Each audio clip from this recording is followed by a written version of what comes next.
नमस्कार साथियों, स्वागत है आप सभी का आपके अपने YouTube चैनल पॉलिटेक्निक अड्डा पे। साथियों, आज हम लोग चर्चा करने वाले हैं केमिस्ट्री का एक और अद्भुत चैप्टर, और इस चैप्टर का नाम है बैलेंसिंग एंड केमिकल बॉन्डिंग, यानी इसका हिंदी होता है संयोजकता और रासायनिक आबंध। ठीक है, तो आइए आज हम इसका बहुत सारे क्वेश्चन देखेंगे, और इस चैप्टर से क्वेश्चन आपके एग्जाम में बहुत सारे पूछे जाते हैं।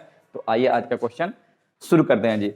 आज का पहला क्वेश्चन है, ध्यान से देखिएगा बच्चों, क्योंकि इसी प्रकार के क्वेश्चन आपके एग्जाम में पूछे जाएंगे, तो इससे बिल्कुल नजर हटाने की कोई आवश्यकता नहीं है।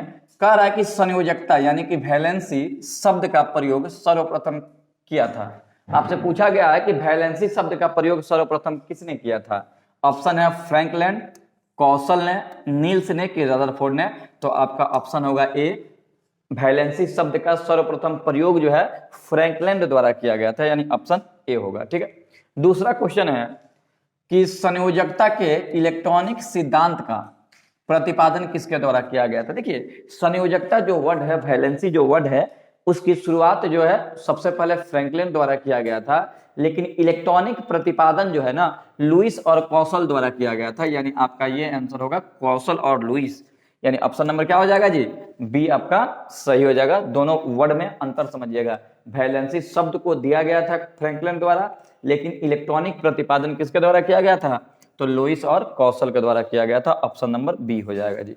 अगला क्वेश्चन देखिएगा, अगला क्वेश्चन है क्वेश्चन नंबर 3 कि विद्युत संयोजक बंध बना होता है। विद्युत विद्युत संयोजक बंध बना होता है, यानी कह रहा है कि विद्युत संयोजन बंध किससे बना होता है, विद्युत आवेशित अणुओं का, कि उदासीन अणुओं का, कि उदासीन परमाणुओं का, कि विद्युत आवेशित परमाणुओं या परमाणुओं के समूह का। देखिए, विद्युत संयोजन बंध जो है ना धातु और अधातु से मिलकर बना होता है, यानी कि विपरीत आवेशित परमाणुओं से बना होता है, या फिर यूं कह सकते हैं विद्युत आवेशित परमाणुओं या परमाणुओं के समूह द्वारा बना होता है। ऑप्शन नंबर डी सही होगा जी। अगला क्वेश्चन है, संयोजी इलेक्ट्रॉन कहलाते हैं परमाणु के। संयोजी इलेक्ट्रॉन कौन कहलाते हैं, सबसे भीतरी कक्षा में उपस्थित इलेक्ट्रॉन, कि बाहर से दूसरे नंबर के कक्षा में उपस्थित इलेक्ट्रॉन, कि दूसरे कक्षा में उपस्थित इलेक्ट्रॉन, कि बाह्यतम कक्षा में उपस्थित इलेक्ट्रॉन। देखिए बच्चों, संयोजी इलेक्ट्रॉन को वैलेंस इलेक्ट्रॉन कहते हैं, और वैलेंस इलेक्ट्रॉन किसको कहा जाता है, जो सेल के अंतिम सेल में पाए जाते हैं इलेक्ट्रॉन, यानी कि बाह्यतम कक्षा में पाए जाने वाले इलेक्ट्रॉन को ही वैलेंस इलेक्ट्रॉन कहते हैं। चलिए ठीक है, अगला क्वेश्चन देखते हैं। अगला क्वेश्चन है कि संयोजकता बंध बनता है, यानी कह रहा है कि संयोजकता जो बंध होता है, यानी कि वैलेंसी बॉन्ड जो होता है वो कैसे बना होता है आपको बताना है। इलेक्ट्रॉनों के आदान प्रदान से, बाहर से एक इलेक्ट्रॉन मिलने से, कि इलेक्ट्रॉन बाहर निकल जाने से, कि इलेक्ट्रॉन के साझा थे। ठीक है, तो देखिए संयोजकता बॉन्ड जो है, या संयोजी बॉन्ड इसको पूछना चाहिए था, ठीक है ना। तो संयोजी बॉन्ड जो है ना इलेक्ट्रॉनों के साझा से बनते हैं। ठीक है, तो आप लिख सकते हैं डी, ऑप्शन नंबर डी सही होगा, सबसे प्रॉपर आंसर है इसका। अगला क्वेश्चन देखिएगा, उप सहसंयोजकता में होता है। देखिए, उप सहसंयोजकता यानी कि कोवैलेंसी को आपको पूछ रहा है, ठीक है। तो उप सहसंयोजकता में क्या होता है आपको बताना है, इलेक्ट्रॉनों का हस्तांतरण, इलेक्ट्रॉनों की बराबर साझेदारी, कि हाइड्रोजन बंध, कि एक परमाणु के इलेक्ट्रॉनों की दो परमाणुओं के मध्य साझेदारी। देखिए, उप सहसंयोजन बंधन में क्या होता है कि इलेक्ट्रॉन का ट्रांसफर होता है, और ट्रांसफर करने वाले, जैसे देखिएगा, जैसे मान लेते हैं कि ए और बी के बीच कोऑर्डिनेट बॉन्ड बनता है, तो इसमें ट्रांसफर करने वाले जो एटम होते हैं ना, वो दो इलेक्ट्रॉन को एक ही साथ क्या करते हैं, ट्रांसफर करते हैं, यानी कि एक परमाणु के इलेक्ट्रॉन के दो परमाणुओं के मध्य साझेदारी। आपका आंसर हो जाएगा ये, ऑप्शन नंबर डी हो जाएगा जी। ठीक है, अगला क्वेश्चन देखिएगा, मर्क्यूरस। क्वेश्चन है कि मर्क्यूरस आयन का प्रतीक होता है। मर्क्यूरस आयन, देखिएगा बच्चों, मर्क्यूरस मरकरी को कहते हैं, यानी इसका संकेत होता है Hg। कह रहा कि मर्क्यूरम है जी, इसको अस देना चाहिए था। ठीक है, तो आयन का प्रतीक क्या होता है, तो इसमें दो वैलेंसी होता है। ठीक है, तो Hg+2, यानी कि ऑप्शन हो जाएगा Hg+2। ऐसे देखिएगा, अगर ऐसे पूछा रहता ना, देखिए इसका दो संयोजकता होता है, एक हो सकता है ऐसे, एच ई नहीं ना जी, एच जी, ठीक है ना, तो एच ई मन हीलियम हो जाएगा, 1+1 हो जाएगा, 1+2 हो जाएगा, ठीक। तो सिर्फ यहाँ पे मरकरी की बात हो रही है, इसलिए Hg+2 हो रहा है, नहीं तो अगर अस और इक में पूछता तो ई हो जाता अस और ई हो जाता इक, ठीक है। चलिए जी, इसका आंसर हो जाएगा क्या जी, आंसर होगा ए। अगला क्वेश्चन देखते हैं।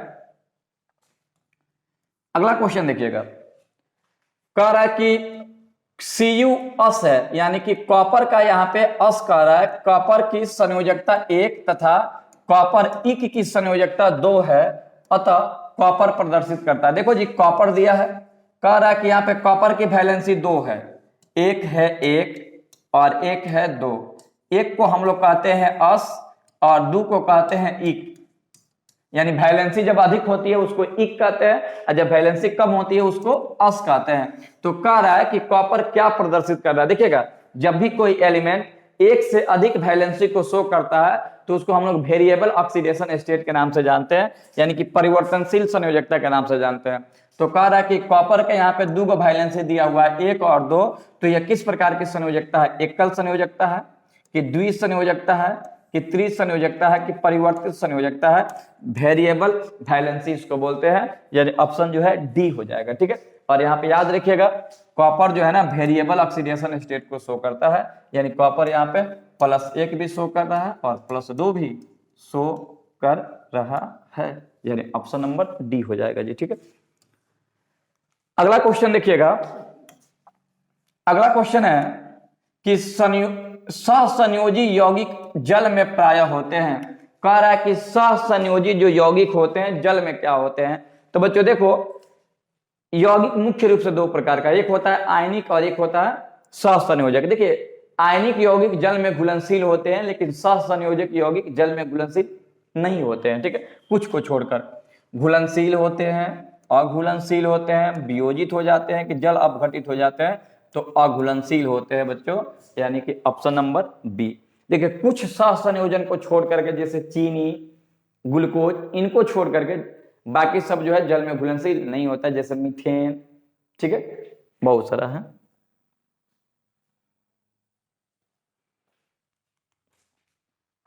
अगला देखिएगा, सहसंयोजक यौगिक बहुत अधिक विलय होते हैं।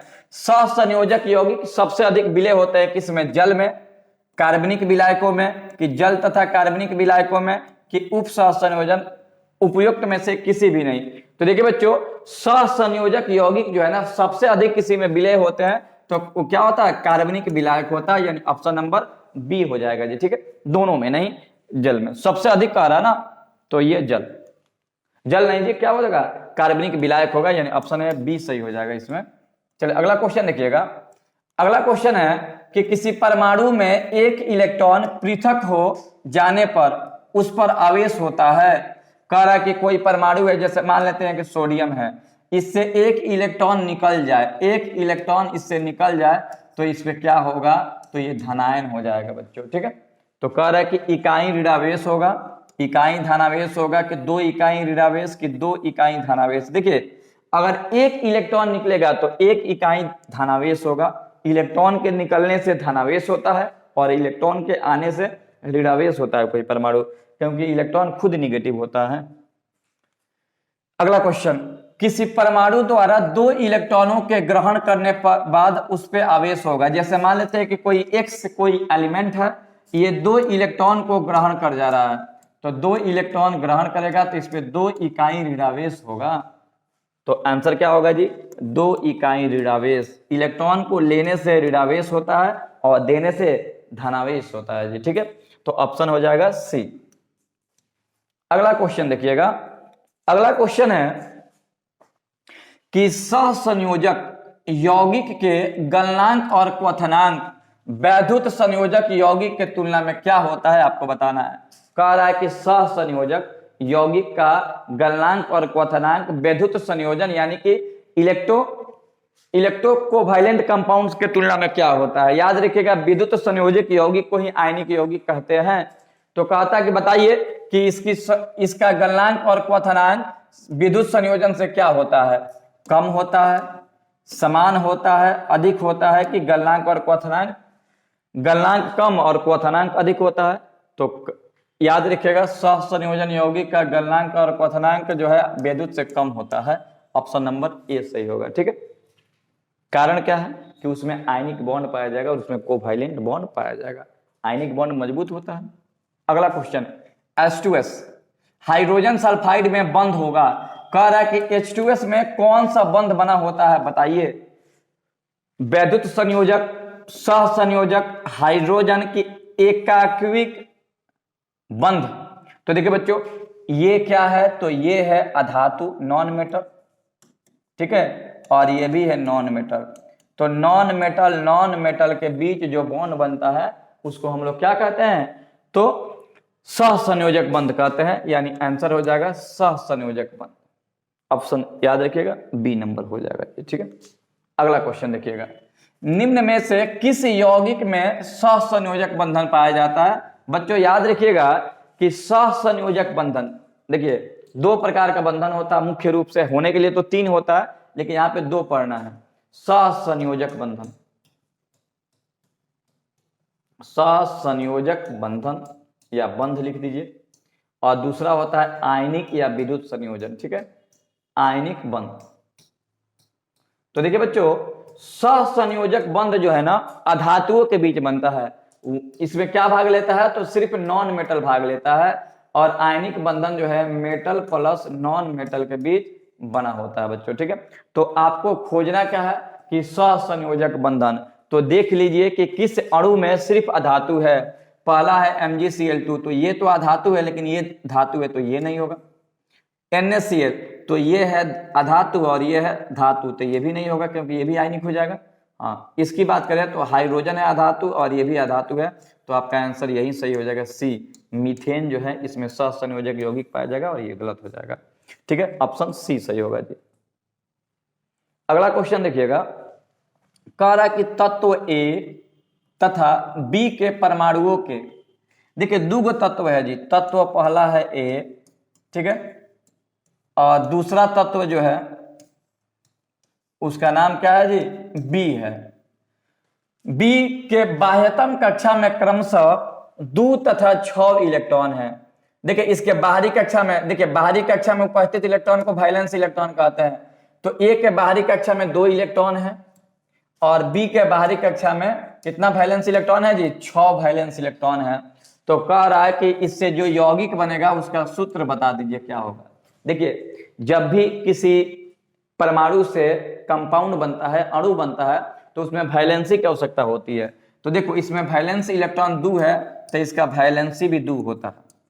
कारण क्या है, याद रखिएगा, जब वैलेंस इलेक्ट्रॉन 1 2 3 4 तक हो ना तो ये वैलेंसी के बराबर होता है। ठीक है, लेकिन जब जैसे ही 4 से अधिक हो जाता है तो वैलेंसी निकालने का फॉर्मूला क्या होता है, तो वैलेंसी निकालने का फॉर्मूला होता है 8 - VE।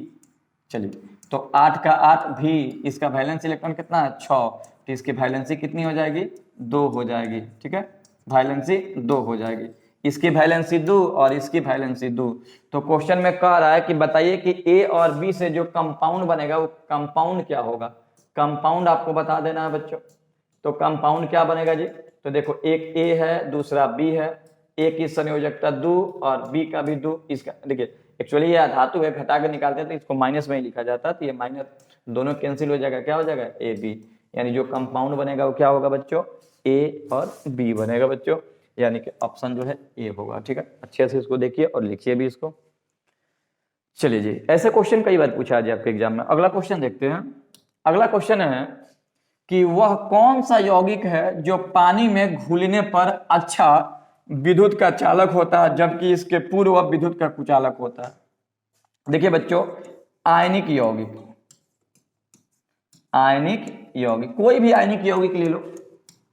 ठीक है, आयनिक यौगिक में होता क्या है, देखो जैसे मान लेते हैं कि हम नमक ले लिए, तो देखो नमक अगर आयन के रूप में होगा, जैसे इसमें पानी डाल दिए, ठीक है, पानी डाल देंगे ना तो ये आयन के रूप में टूट जाएगा, तो ये विद्युत का सुचालक होगा। लेकिन जैसे ही नमक रहेगा ना, जैसे कि ये विलयन में सिर्फ बिना विलयन का रहेगा, सिंपल रहेगा NaCl, तो नमक में धारा प्रवाहित नहीं होगा। ठीक है, तो वो कौन सा कंपाउंड होगा, सहसंयोजक ठोस होगा कि आयनिक ठोस होगा कि आणविक ठोस होगा कि धात्विक ठोस होगा। जवाब दिया जाए तो इसका आंसर होगा आयनिक ठोस। आयनिक ठोस जो है ना, विलयन की अवस्था में या गलित अवस्था में विद्युत का सुचालक होता है और ठोस अवस्था में विद्युत का कुचालक होता है। यही आपसे पूछा गया है जी। ठीक है, अगला क्वेश्चन देखिएगा। कह रहा है कि आयनिक बंधन बनाने की शर्त क्या है। कह रहा है कि आयनिक बंध कब बनता है। तो देखिए, आप जानते हो कि आयनिक बंध बनाने के लिए एक चाहिए मेटल और एक चाहिए नॉन मेटल। तो आइए पहले ऑप्शन पढ़ देते हैं।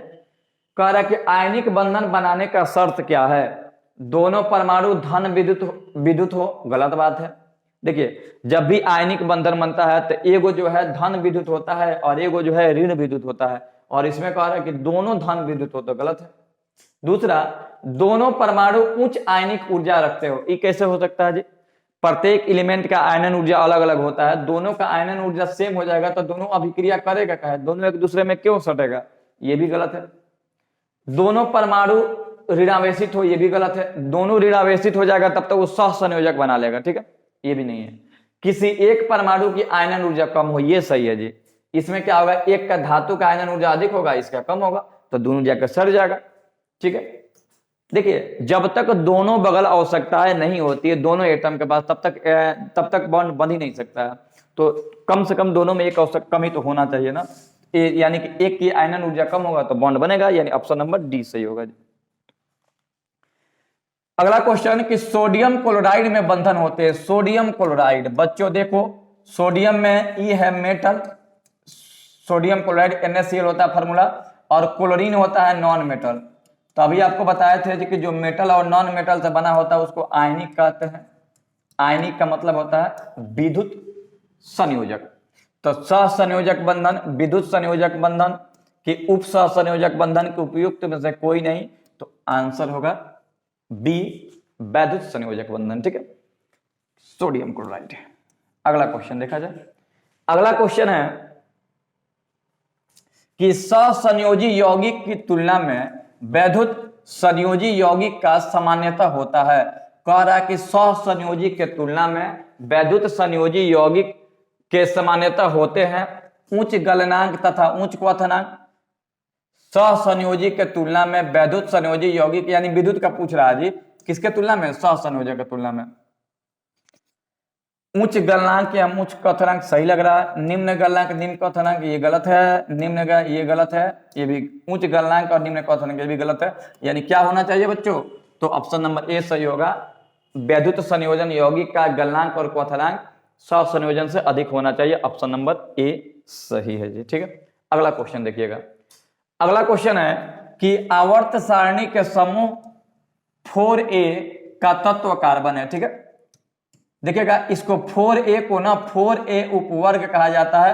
अभी के 4a को हम लोग ना ग्रुप 14 कहते हैं। क्या कहते हैं बच्चों, ग्रुप 14 का सब ग्रुप होता है 4a। आपको मालूम होना चाहिए पीरियोडिक टेबल में पीरियड है, ग्रुप है, और ग्रुप में ही सब ग्रुप बनाया हुआ है। ठीक है, उपवर्ग बनाया गया है। तो 4a को ना यहाँ पे लिख देते हैं, फिर से एक बार देख लीजिए। देखिए 4a दिया हुआ, उपवर्ग क्या है 4a, तो 4a में समूह कौन सा होता है, तो ग्रुप 14 होता है, ग्रुप 14।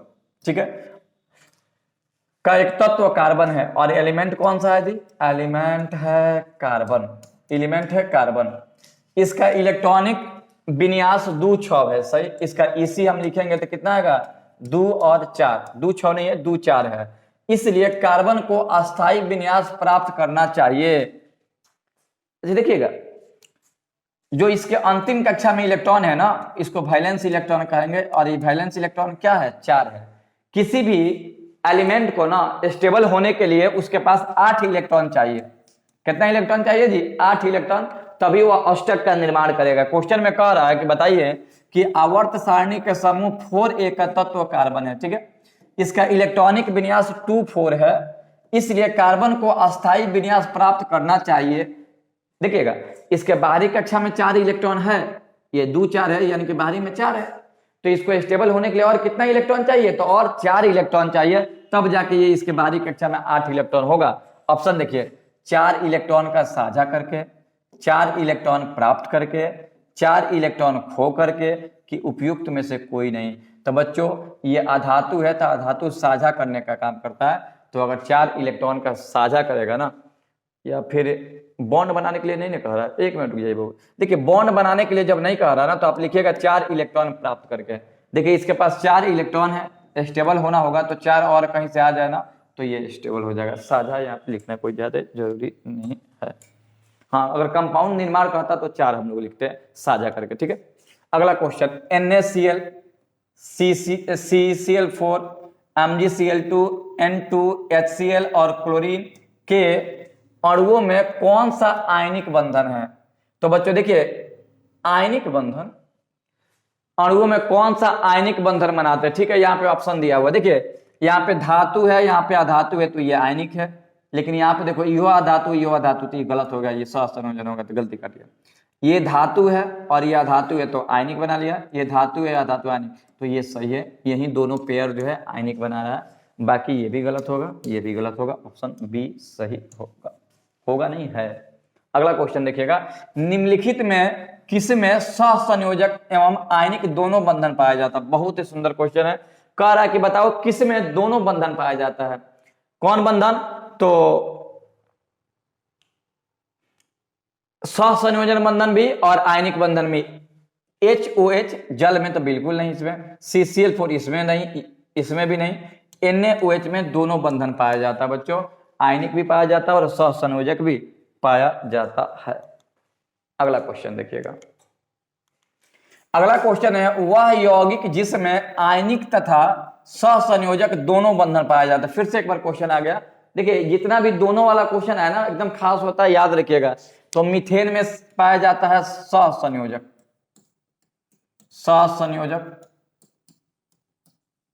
पोटेशियम साइनाइड इसमें दोनों पाया जाता है जी, ठीक है। आयनिक भी होता है, कोवैलेंट होता है। ये है सहसंयोजक, सह है और ये क्या है? आयनिक है।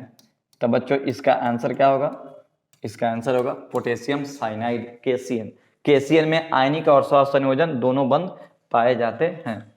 अगला क्वेश्चन देखिएगा, निम्नलिखित में से उप सहसंयोजक यौगिक कौन सा है? आपको बताना है कि उप सहसंयोजक कौन सा यौगिक है। SO2, MgCl2, CCl2 कि CH4? तो बच्चों SO2 में ना, SO2 जो कंपाउंड है ना उसको सहसंयोजक कहा जाता है। और भी बहुत सारे कंपाउंड है जैसे NH4+, ये भी सहसंयोजक होता है, ठीक है। बहुत सारे इसके भी एग्जाम्पल है, याद रखिएगा जी। अगला क्वेश्चन, हाइड्रोजन सल्फाइड है वो। कह रहा है कि NaCl का क्रिस्टल बना होता है। देखिए NaCl का क्रिस्टल किसका बना होता है? जब इसको तोड़ेंगे ना तो सोडियम आयन आएगा और क्लोरीन आयन आएगा, ठीक है। तो कह रहा है कि NaCl अणु का गलत है। कह रहा है कि सोडियम तथा क्लोरीन परमाणु के, ये भी गलत है।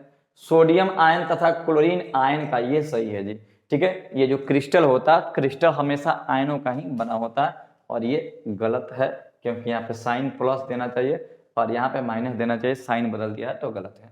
ऑप्शन होगा इसका C ऑप्शन सही होगा, ठीक है। अगला क्वेश्चन देखिएगा, अगला क्वेश्चन है कि एक धन विद्युत तत्व के बाहरी कोश में 5 इलेक्ट्रॉन हैं। बाहरी कोश में जो इलेक्ट्रॉन होता है उसको वैलेंसी कहते हैं, तो 5। तो कह रहा है कि इसकी संयोजकता कितनी होगी वैलेंसी? तो इसका वैलेंसी निकालेंगे तो होता है 8 -VE। बाहरी कक्षा में कितना इलेक्ट्रॉन है जी? बाहरी कोश में 5 है, ठीक है। घटा दीजिए, 8 - 5 3 आ गया। लेकिन इसको प्लस में नहीं लिखा जाता है क्योंकि ये देखिए जब भी 8 में से घटाना पड़े ना किसी में तो समझिए कि वो धातु है, यानी कि माइनस हो जाएगा, यानी -3। लिखते 3 ही है लेकिन -3 यहाँ पे सिंबल देंगे। जब क्वेश्चन बनाएंगे तो 3 करके ही बनाते हैं। अगला क्वेश्चन देखिएगा, किसी तत्व के नाभिक में 9 प्रोटॉन है। प्रोटॉन कितना है? तो 9 है। प्रोटॉन को ही जेड कहते हैं ना, परमाणु संख्या 9 है। तो इसकी संयोजकता क्या होगी? तो निकाल देंगे वैलेंसी। ऐसे तो देखो ये तो आप निकाल ही सकते हो ना। परमाणु संख्या 9 किसका होता है? तो परमाणु संख्या 9 होता है फ्लोरीन का, ठीक है। और फ्लोरीन का वैलेंसी कितना होगा? तो 1 होगा। ग्रुप 17 का है, 1 होता है। या फिर आप इलेक्ट्रॉनिक विन्यास से भी लिख सकते हैं, ठीक है। एलिमेंट यहाँ पे लिख दो, एलिमेंट, ठीक है। 9 यानी कि 1 हो जाएगा। ऑप्शन नंबर ए सही होगा जी। अगला क्वेश्चन देखिएगा, अगला क्वेश्चन है कि हाइड्रोजन के यौगिक में प्रायः बंधन होते हैं। कह रहा है कि जिसमें भी हाइड्रोजन जुड़ा होता है वो कौन सा बंधन होता है? प्रायः। वैद्युत सहसंयोजन ये तो बिल्कुल नहीं होगा क्योंकि हमें धातु चाहिए। सहसंयोजक कि उप सहसंयोजक की दोनों ए और सी दोनों। तो देखो सी बिल्कुल नहीं, ए, इसका आंसर होगा क्या होगा जी, बी होगा, जिसमें भी हाइड्रोजन होगा उस क्या होगा, सहसंयोजक होगा। कह रहा है कि वैद्युत संयोजक बंधन बनता है धातु और अधातु से इलेक्ट्रॉनों की, देखिएगा याद रखिएगा, सहसंयोजक में इलेक्ट्रॉनों का साझा होता है, इसको कॉपी में लिख भी लीजिएगा। सहसंयोजक बंधन में इलेक्ट्रॉनों का साझा होता है और आयनिक बंधन में इलेक्ट्रॉनों का ट्रांसफर होता है। तो यही पूछा है आयनिक, आयनिक का मतलब होता है वैद्युत संयोजक। वैद्युत संयोजक बंधन बनता है इलेक्ट्रॉनों की साझेदारी से, इलेक्ट्रॉनों के साझेदारी से, दूसरा है स्थानांतरण से, तीसरा है आदान प्रदान से और चौथा है इनमें से कोई नहीं। तो देखिएगा यहां पे कह रहा है कि इलेक्ट्रॉनों के साझेदारी से,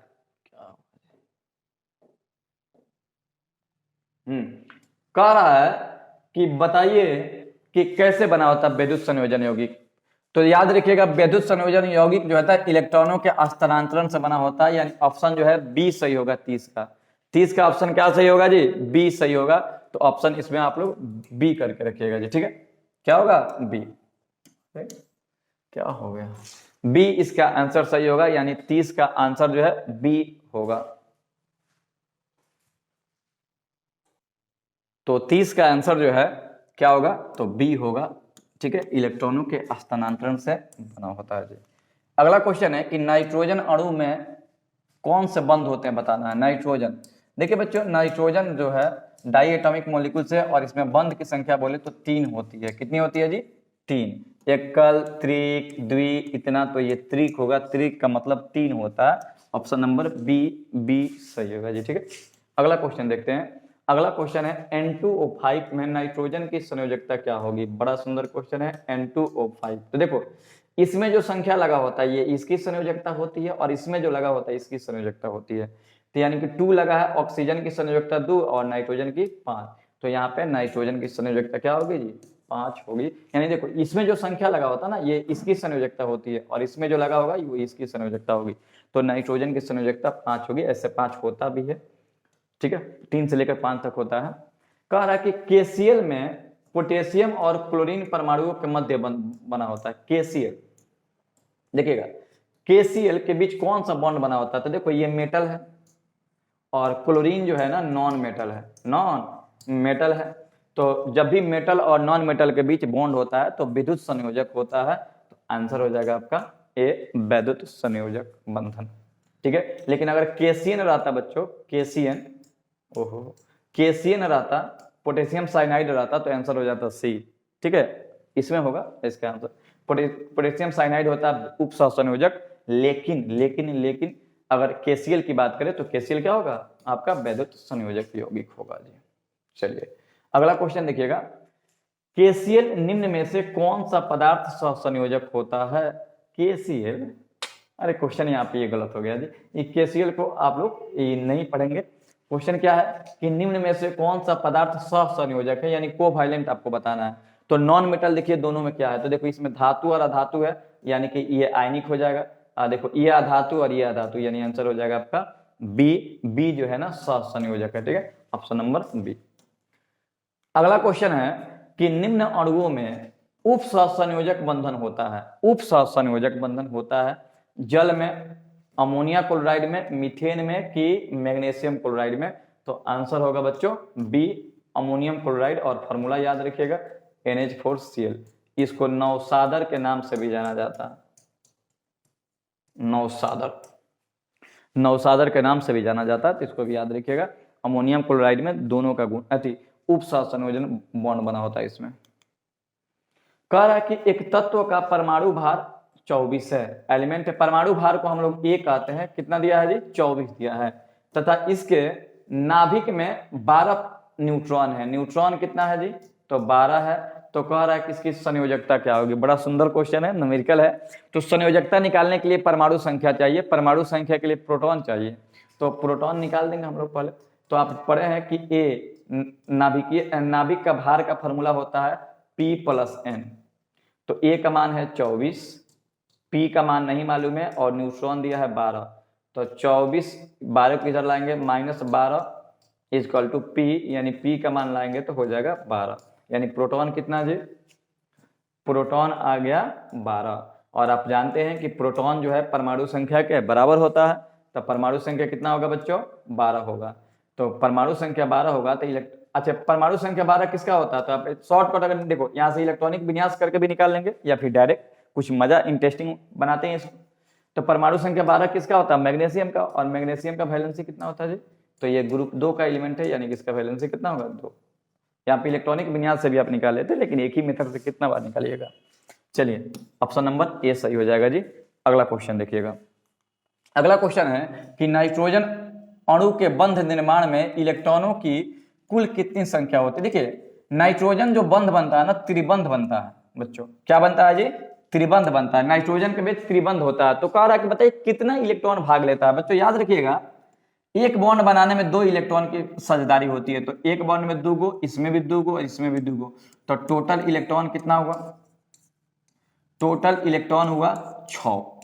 ठीक है, तो टोटल इलेक्ट्रॉन हो जाएगा 6। त्रिबंध में नाइट्रोजन में त्रिबंध पाया जाता है, इसको भी याद रखिएगा। और टोटल एलिमेंट कितना, तो सॉरी टोटल इलेक्ट्रॉन कितना, तो 6। यदि किसी तत्व X का इलेक्ट्रॉनिक विन्यास इतना है, एलिमेंट क्या दिया है, तो एलिमेंट दिया है X। ठीक है, इलेक्ट्रॉनिक विन्यास क्या दिया है, तो 2 दिया है, 8 दिया है और 3 दिया है। ठीक है, दूसरा देखिएगा, एक और एलिमेंट है जी, और एक और एलिमेंट क्या है, तो एक और एलिमेंट है, कह रहा है कि तथा एक तत्व Y है। एलिमेंट क्या दिया है, Y तत्व बोले तो एलिमेंट। इसका इलेक्ट्रॉनिक विन्यास EC कितना दिया है, तो EC दिया है 2 और 6। तो कह रहा है कि बताइए कि इन तत्वों के संयोग से बनने वाले यौगिक का सूत्र क्या होगा। बड़ा सुंदर क्वेश्चन है, कई बार एग्जाम में पूछा है जी आपका। तो देखिए जब भी यौगिक निकालना हो ना, तो वैलेंसी निकालिए, वैलेंसी। तो देखो, तो वैलेंसी निकालने के लिए वैलेंस इलेक्ट्रॉन चाहिए। वैलेंस इलेक्ट्रॉन यानी कि बाहरी कक्षा में पाए जाने वाले इलेक्ट्रॉन। तो बाहरी कक्षा में कितना इलेक्ट्रॉन है, 3। और आप जानते हैं कि जब वैलेंस इलेक्ट्रॉन 1 से लेकर 4 तक होता है तो वैलेंसी के बराबर होता है। तो 3 है तो वैलेंसी भी हो गया 3। ठीक है, और यहाँ पे देखिएगा इसका वैलेंस इलेक्ट्रॉन निकालेंगे तो इसका वैलेंस इलेक्ट्रॉन होगा 6। तो वैलेंसी इसका निकाल देते हैं। तो वैलेंसी निकालेंगे, जब भी 4 से अधिक इलेक्ट्रॉन होगा ना वैलेंस इलेक्ट्रॉन, तो वैलेंसी निकालने का फॉर्मूला होता है 8 - BE। तो 8 - 6 बोले तो 2। चलिए इसका वैलेंसी कितना हो गया जी, इसका वैलेंसी हो गया 2। अब आपको करना क्या है बाबू, तो अब आपको कंपाउंड बताना है कि कौन सा होगा, कौन सा यौगिक बनेगा, ये आपको बता देना है। तो देखिए बच्चों, पहला एलिमेंट था X, दूसरा था Y। इसकी वैलेंसी कितना दिया था, X का वैलेंसी 3 था तो 3, Y का वैलेंसी कितना था, 2 था तो 2। कंपाउंड बनाने के लिए तिरछा तिरछी गुणा, तो X में 2 से गुणा कीजिएगा तो X2, और Y से गुणा कीजिएगा तो Y3, यानी कि X2 Y3। देखिए मजेदार क्वेश्चन है ना। तो X2 Y3 यानी आंसर जो है आपका B सही होगा जी। अगला क्वेश्चन देखते हैं। अगला क्वेश्चन तो इसी के साथ जो है आपका क्वेश्चन होता है समाप्त। बच्चों इस वीडियो को अच्छे से देखिए, क्वेश्चन इसी से आने वाला है या इसी टाइप का आने वाला है। तो वीडियो को देखना बिल्कुल आप लोग ना भूलिए, और वीडियो को लाइक और वीडियो को आप लोग ज़्यादा से ज़्यादा शेयर करें, और चैनल को सब्सक्राइब करना बिल्कुल ही ना भूलिए। इस वीडियो में इतना ही, जय हिंद।